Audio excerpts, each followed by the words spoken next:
अस्सलाम वालेकुम फ्रेंड्स, मेरा नाम है जिब्रान अहमद और आप मेरा चैनल देख रहे हैं बिग बर्ड्स लवर्स। उम्मीद करते हैं कि आप और आपके बर्ड्स बिल्कुल ठीक ठाक होंगे। जैसा कि आप जानते हैं कि आपका भाई तो ऑलराउंडर है, माशाल्लाह से सारे बर्ड्स रखे हुए हैं और अल्लाह का शुक्र है कि हर तरह के बर्ड में मुझे एक्सपीरियंस है। लेकिन बहुत सारे दोस्त जो हैं वो मुझे कहते रहते हैं कि आप मेरे चैनल को प्रमोट करें, क्योंकि डेफिनेटली हर बंदे को जो है वो उसके चैनल स्टार्ट में जो है वो इतना नहीं चलता, तो उसको डेफिनेटली थोड़ा सा बैकअप चाहिए होता है। तो अभी बहुत सारे दोस्त मुझे कहते हैं कि मेरे चैनल को प्रमोट करें। मैं उनके चैनल को विजिट करता हूं, लेकिन मैं उनके चैनल को कैसे प्रमोट करूं जबकि वो अपनी वीडियोस में ऐसी बात करते हैं जिसके मैं खिलाफ हूं, जिससे मैं आप लोगों को रोकता हूं। या कुछ ऐसे दोस्त जिनको मतलब देखा देखी जो वीडियो बनानी शुरू कर दी बगैर किसी नॉलेज के, या ऐसे चैनल जिसमें जस्ट एक दो ही वीडियोज़ हैं, उनको मैं प्रमोट नहीं कर सकता। मैं हमेशा ऐसे लोगों को प्रमोट करना चाहूँगा जो प्रॉपर इस पे काम कर रहे हैं, जिनका एक एक्सपीरियंस है और जो कि प्रॉपर रेगुलर वीडियोस भी अपलोड करते हैं, ताकि अगर मैं किसी को प्रमोट करूं और वो आपका चैनल देखे तो एटलीस्ट आपके चैनल पे वीडियोस होनी चाहिए और ऐसा नॉलेज जो दूसरों को फ़ायदा दे सके। तो इसी तरह जो है वो हमारे कराची के जो है वो मेरे फ़ैन भी हैं, मेरी वीडियोस को भी देखते हैं, मेरे सब्सक्राइबर भी हैं। मुश्ताक खटक उनका नाम है, उन्होंने मुझे अपने चैनल को प्रमोट करने के लिए कहा और जब मैंने उनकी वीडियोस देखी तो यकीन करें मुझे बहुत अच्छा लगा और माशाल्लाह बड़ा प्रोफेशनली वो जो है वो फिंच की एक कॉलोनी को जो है वो लेके चल रहे हैं और माशाल्लाह से उनके पास काफ़ी पेड़ है, अभी आप देखेंगे, और उनके पास फिंच के रिलेटेड काफ़ी नॉलेज है। तो अगर आप फिंच लवर हैं और आप जो है वो फिंच रखना चाह रहे हैं या फिंच रखी हुई है और आपको कुछ प्रॉब्लम फेस करनी पड़ रही है, तो आप उनके चैनल पे जाएं और उनके चैनल पे जाके आप जो है वो उनकी अपने मसले मसाइल का हल पूछ सकते हैं, उनकी वीडियोस देख सकते हैं। तो जो है वो उन्होंने मुझे जब चैनल प्रमोट करने के लिए कहा तो मैंने कहा कि ठीक है, आप मेरे लिए एक वीडियो बनाएं और मुझे सिर्फ एक सवाल का जवाब दे दें उस वीडियो में कि आपने जो है वो फिंच ही क्यों रखी। तो चलिए वो जो है वो मुश्ताक बर्ड अकेडमी उनके चैनल का नाम है, तो चलिए उनका एक छोटा सा क्लिप देखते हैं और वो जो है वो रीज़न बताएंगे कि उन्होंने फिंच क्यों रखी और जो है उनका चैनल सब्सक्राइब करना मत भूलिएगा। अस्सलाम वालेकुम दोस्तों, मैं हूं मुश्ताक खटक और मैं ये वीडियो जिब्रान भाई के लिए बना रहा हूं। जिब्रान भाई के प्लेटफॉर्म बिग बर्ड्स लवर के चैनल से आप लोगों को ये दिखाई जाएगी। तो सबसे पहले तो शुक्रिया जिब्रान भाई ये मौका देने के लिए कि आप मेरी वीडियो, मेरा सेटअप अपने चैनल पे अपने व्यूवर्स तक पहुंचा रहे हैं। मैं मशकूर हूं आपका और सबसे बड़ी बात यह है कि मैं ख़ुद आपका चैनल बड़े शौक़ से देखता हूं और मेरी ख्वाहिश है कि आप जैसा बड़ा सेटअप हो जाए और बड़े बड़े पैरेट्स, एक्सपेंसिव खूबसूरत पैरेट्स मैं भी रख सकूं। आपका सेटअप देख के दिल बाग बाग हो जाता है। तो आपके चैनल बिग बर्ड्स लवर के तवज्जुह से मैं आपके चाहने वालों को ये दिखाना चाहता हूं और उन्हें अपने बारे में थोड़ा सा इंट्रोडक्शन दे दूं। भाई मेरा नाम मुश्ताक खटक है और मैं ख़ुद भी एक यूट्यूबर हूँ। यूट्यूब का मेरा चैनल है जिसका डिस्प्ले पेज देखें आपको स्क्रीन पे दिख रहा है, जिसका नाम मुश्ताक बर्ड्स अकेडमी है। आप सर्च करेंगे तब भी मिल जाएगा। मेरा व्हाट्सअप नंबर नीचे स्लाइड पे आपको दिख रहा होगा। फिंचेस से रिलेटेड कोई क्यूरी हो, सवालात हो तो आप मुझसे पूछ सकते हैं। तो जिब्रान भाई आपके चैनल वालों को आज ये बताता हूँ कि मैंने जावा, बजीज़ यानी ऑस्ट्रेलियन तोते और फिंच इन तीनों में सिर्फ फिंच का इंतखाब क्यों किया और फिंच में भी कॉमन ज़ेबरा और कॉमन ज़ेबरा में भी वाइट फिंच, इसका इंतखाब क्यों किया तो आज मैं बताता हूँ। देखें, कॉमन ज़ेबरा का इंतखाब मैंने इसलिए किया क्योंकि कॉमन के अलावा जो फैंसी आइटम में आ जाती हैं म्यूटेशंस वगैरह, उनको हैंडल करना, उनसे ब्रीड लेना, उनको वो माहौल देना, मैं समझता हूँ मेरे बस की बात नहीं है, इसलिए मैंने नहीं रखे। सेल पॉइंट ऑफ व्यू से अगर देखा जाए तो वो एक्सपेंसिव होते हैं और उनके ख़रीदार लिमिटेड होते हैं क्योंकि ज़ाहिर है उसमें काफ़ी कलर, काफ़ी म्यूटेशन है। किसी को कोई पसंद होगा, किसी को कोई पसंद होगा। तो ज़रूरी नहीं है कि जो मैंने रखा है एक्सपेंसिव बर्ड उसकी मार्केट में उस तरह की मांग भी हो और ख़रीदार भी मौजूद हों। तो मुझे ये कलर खूबसूरत लगता है कॉमन ज़ेबरा में वाइट वाला, इसीलिए मैंने ये वाइट रखा हुआ है। दूसरी बड़ी खूबी ये है कि इनकी मेरे साथ अटैचमेंट अच्छी है और ये मुझे रिज़ल्ट्स अच्छे देते हैं, तंग नहीं करते, बीमार नहीं होते हैं, ब्रीडिंग रिज़ल्ट अच्छा देते हैं, इसलिए मैंने ये रखी है। ये तो हो गई ये सवाल कि मैंने फिंच में ही ये क्यों रखा है। अब बात कर लेते हैं कि मैंने बजीज़ की कॉलोनी क्यों नहीं बनाई, जावा की कॉलोनी क्यों नहीं बनाई और क्यों मुझे मेरी नज़र में ये फिंच जो है उनसे बेहतर है, तो उसका जवाब मैं देता हूँ। देखें, सबसे पहले बात करता हूँ बजीज़ में। देखें, बजीज़ बहुत अच्छा है, बहुत नामी ग्रामी है, फेमस है, पॉपुलर है, ऑन डिमांड बिकता है, वर्ल्ड वाइड एक पहचान है। बच्चा बच्चा, बूढ़ा बूढ़ा बजीज़ को जानता है।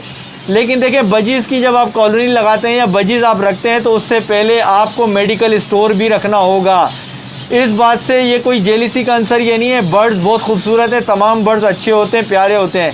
लेकिन जब बात आ जाती है मेरे इल्म की, मेरे तजुर्बे, मेरी ख्वाहिश की, तो भाईजान बजीज़ जो है वो बहुत बीमार होते हैं, बहुत ज़्यादा बीमार होते हैं। सर्दियाँ आ जाएँ तो सर्दियों में बीमार होते हैं, नज़ला वगैरह लगता है, गर्मियाँ आ जाएँ तो फिर मोशन वगैरह लगता है। इसके अलावा बजीज़ को आप रखें, बजीज़ आपके पास सेट भी हो जाएंगे, तब भी आपको ये यकीन नहीं होता कि आगे जाके क्या होने वाला है। बजीज़ में इस तरह के वायरस आते हैं, इस तरह की कोई बीमारियां आती हैं कि रातों रात परिंदे मर जाते हैं। बंदा रात में सोता है, सुबह उठ के देखता है काफ़ी नुकसान हो चुका होता है। ऐसे केसेस मेरे दोस्तों के साथ हुए हैं, मेरी आंखों के सामने हुए हैं। ऐसा नहीं है मैंने कभी बजीज़ नहीं रखे, मैंने बजीज़ रखे, कॉकटेल रखे, लव बर्ड, फिशर, ये सब चीज़ें रखी हैं मैंने। लेकिन मैंने फाइनली इस पे डिसाइड हुआ हूँ। इसके बारे में मैं आगे बताऊँगा, पहले मैं उनका बता दूँ। बजीज़ बीमार बहुत होता है, ठीक है, मेडिकल ट्रीटमेंट के लिए आपको फारिग होना ज़रूरी है। जॉब करने वाला मसरूफ़ बंदा ध्यान नहीं रख सकता। फिर बजीज़ में मसला ये आता है कि भाई उनमें लड़ाई झगड़े शुरू हो जाते हैं, बच्चे मारना, अंडे तोड़ना, एक दूसरे के घोंसलों में घुस जाना, जंग की कैफियत होती है। ये चीज़ें ऐसी हैं जो पूरे कॉलोनी सेटअप को, पूरे साल की मेहनत को बर्बाद करके रख देती हैं। फिर आ जाते हैं उनकी आवाज़ पे। देखें आवाज़ खूबसूरत है, उनकी आवाज़ अच्छी है, साउंड अच्छा है, लेकिन फैमिली वाले घर में जब कॉलोनी में रहते हैं तो वो उनका शोर मिलकर बहुत ज़्यादा, बहुत बड़ा लाउडली बोलने, ऐसा होता है कि बंदा सो नहीं सकता। क्योंकि देखें ये परिंदे फजर में उठ जाते हैं, फिर सोने नहीं देते, फैमिली वाले घर में डिस्टर्ब रहते हैं। तो ये 3-4 चीज़ें मैंने बेसिक बता दी हैं, वजूहात और भी बहुत सी हो सकती हैं, लेकिन ये बेसिक हैं जो नुकसान की तरफ लेके चली जाती हैं। खूबसूरती अलग है, डिमांड अलग है, हकीकत अलग है। जो बजीज़ रखते हैं ज़्यादातर जो है उसमें नुकसान उठाते हैं। काफ़ी कम लोग हैं जो एक्सपर्ट हैं, जो फुल टाइम देते हैं, वही उससे फ़ायदा उठा लेते हैं, बाकी नुकसान की तरफ ही जाते हैं। अब आ जाते हैं जावा की तरफ। तो देखें जावा बहुत अच्छा, बहुत नामी गिरामी है, अच्छे पैसे देता है, इस वक्त तो नायाब है, मिल ही नहीं रहा।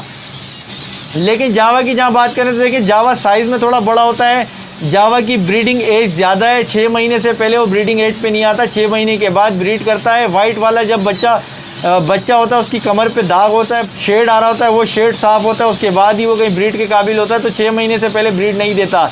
और जावा की बात करें तो देखें जावा की कुव्वत ख़रीद भी हर एक की बस में नहीं होती। जावा ब्लैक और वाइट जो है वो 2000 से 2500 के दरमियान है इस वक्त, और फ़ोन और सिल्वर जो है वो 3000 से लगभग 4000 के दरमियान इस वक्त कीमत है उसकी। तो अब आप खुद सोचें कि एक जोड़ा जब 2000 से 3000 के दरमियान अगर एवरेज निकालें तो कुव्वत ख़रीद हर एक की नहीं होती। आजकल के हालात कैसे हैं और लोग, शौकीन लोग कितना ले लेंगे, और फिर उसके नुकसान अगर हो गया तो उनका नुकसान उनके बजट पे इफेक्ट पड़ेगा। जावा भी थोड़ा सा बाइट करती है, रिएक्शन देती है, जिससे बंदा डर जाता है। हर बंदा सख्त जान नहीं होता। जावा मिक्स सीड खाता है, तो मिक्स सीड में वो बारीक कंगनी, मोटी कंगनी, लाल कंगनी, कनेरी सीड, इस तरह की चीज़ें खाता है। जावा से ब्रीड लेना, एक तो बात है जावा की एज की कि 6 महीने से पहले नहीं देता, दूसरी बात ये है कि जावा से ब्रीड लेना भी केक पीस नहीं है, आसान नहीं है। जावा को एक प्रॉपर माहौल देना होता है, हर कोई नहीं दे पाता, एक्सपर्ट लोगों का ही काम है। फिर जावा जो अच्छी ब्रीड करती है वो सर्दियों के मौसम में करती है, गर्मियों के मौसम में नहीं करती। ये मैंने आपको बजीज़ और जावा का बता दिया। अब आ जाते हैं फिंच की तरफ। देखें इनकी अगर बात करूं तो आपके सामने है कि ये किस तरह से मेरे सामने है, और मैं अभी लाउडली बोल रहा हूं, उसके बावजूद भी नहीं डर रही, मुझे काट नहीं रही, मुझे इनसे डर नहीं है। इनकी एज ये 2 से ढाई महीने में तैयार हो जाती है, बिकने के भी काबिल होती हैं। इनका ब्रीडिंग साइकिल बहुत छोटा है, बहुत जल्दी फास्ट ब्रीड करती हैं। इनको ब्रीडिंग के लिए कोई स्पेसिफिक माहौल नहीं चाहिए, बस बेसिक चीज़ें ही चाहिए। ब्रीड ये खुद कर लेती हैं। ये तो कहती हैं हमें बस नेस्टिंग बॉक्स दो, हम ब्रीड करें।